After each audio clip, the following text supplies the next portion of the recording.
ચોક્કસથી ઓઢવની જનતા એ ત્રસ્ત થઈ ચૂકી છે. ઓઢવની જનતા કહેવાતો છે અમદાવાદ સ્માર્ટ સિટી.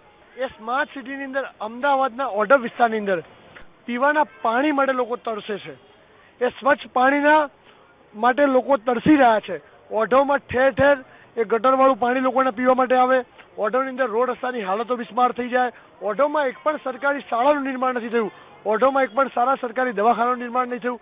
ઓઢવ વિસ્તાર એ અમદાવાદથી અલગ હોય તે પ્રકારે વંચિત વિસ્તાર તરીકે જોઈ રહ્યા છે લોકો.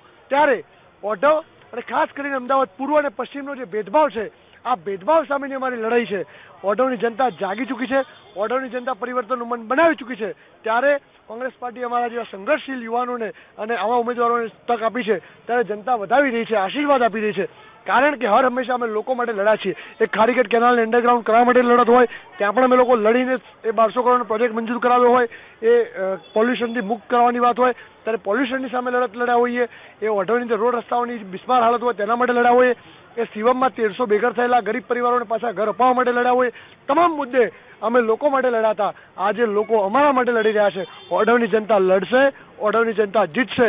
ઓઢવની જનતા મજબૂતીથી લડી રહી છે. ત્યારે ઓઢવ ઇતિહાસ રચવા જઈ રહ્યું છે. ઓઢવમાં ઇતિહાસ થશે.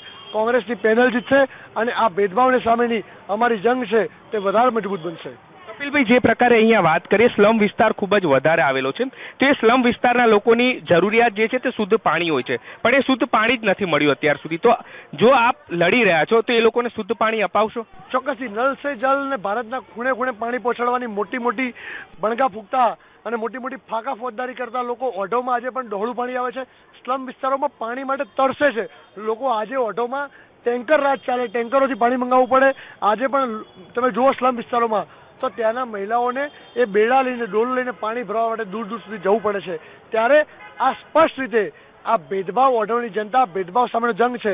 આવા દ્રશ્યો તમને પશ્ચિમમાં ના દેખાય, એ પૂર્વમાં જ દેખાય, પૂર્વમાં ઓઢવમાં જ દેખાય. ત્યારે ઓઢવની આ લડાઈ છે, આ જનતાની લડાઈ છે. જનતા લડશે, જનતા જ જીતશે.